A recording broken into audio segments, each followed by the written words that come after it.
ஒரு ஆளை விமர்சனம் பண்ணலன்னா அவன் அவனோட ஆளான்னு கேட்டேன். ஆமாம் நீ திமுக தான். அப்போ விஜய் பாஜக விமர்சனம் பண்ணல, அப்போ விஜய் பாஜகவா? ஏற்றுக்கணும்ல, நியாயமாக கேட்குறேன். நீ நீ நான் நீ என்னை திமுக அப்படின்னா நான் விமர்சனம் பண்ணல அப்படின்னா நீ திமுகன்னு என்ன சொன்னேன்னா, விஜய் கூட தான் ஆர்எஸ்எஸ் விமர்சனம் பண்ணல, அப்போ விஜய் ஆர்எஸ்எஸோட கைக்கூலின்னு சொல்லவா? 4 பத்திரிக்கைக்காரவங்க நின்று கேள்வி கேட்டால் விஜய் அரசியல் விட்டே ஓடி போயிடுவார். அவ்வளோதான். ஐயோ நான் வரலடா சாமி என்னை விட்டுருங்க, இதுதான் அரசியலா அப்படின்னு ஓடிடுவார். சும்மா கத்தி பட கிளைமேக்ஸு, இந்த பிகிலா மெர்சல் பட கிளைமேக்ஸில் தான் பத்திரிக்கையாளரை ஓட விடுறது எல்லாம். ரியல் லைஃப்பில் இவரை ஓட விட்டுருவாங்க பத்திரிக்கையாரவங்க. ராஜா அது ஸ்கிரிப்டு, இங்கே அப்படி இல்லை. ஒரு 4 கேள்வி நீ ஒரு பதில் சொன்னாலும் அதுலேருந்து 4 கேள்வி கேட்பாங்க.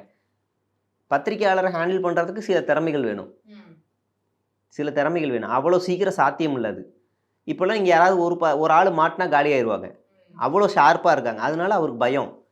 அதுவும் ஜான் ஆரோக்கியசாமி வந்து நீங்கள் மோடி மாதிரி பத்திரிக்கையாளரை சந்திக்காமல் உங்களை சிஎம் ஆக்குறேன்னு சொல்ல வச்சுருக்காரு. படுத்தே இருங்க, உங்களை எம்ஜிஆர் படுத்தே ஜெயிச்சார், அந்த மாதிரி உங்களை ஜெயிக்க வைக்கிறேன் அப்படின்னு ஒரு நெரேட்டிவ் செட் பண்ணி விஜய் மண்டையை கழுவி, அப்போ நான் வெளியே வர வேணாம், போராட வேணாம், ஜெயிலுக்குலாம் போக மாட்டீங்க, மாதத்துக்கு ஒரு வாட்டி வந்தால் போதுமா? போதும். அவ்வளோதான் அரசியலா? ரொம்ப சிம்பிளாக இருக்கே.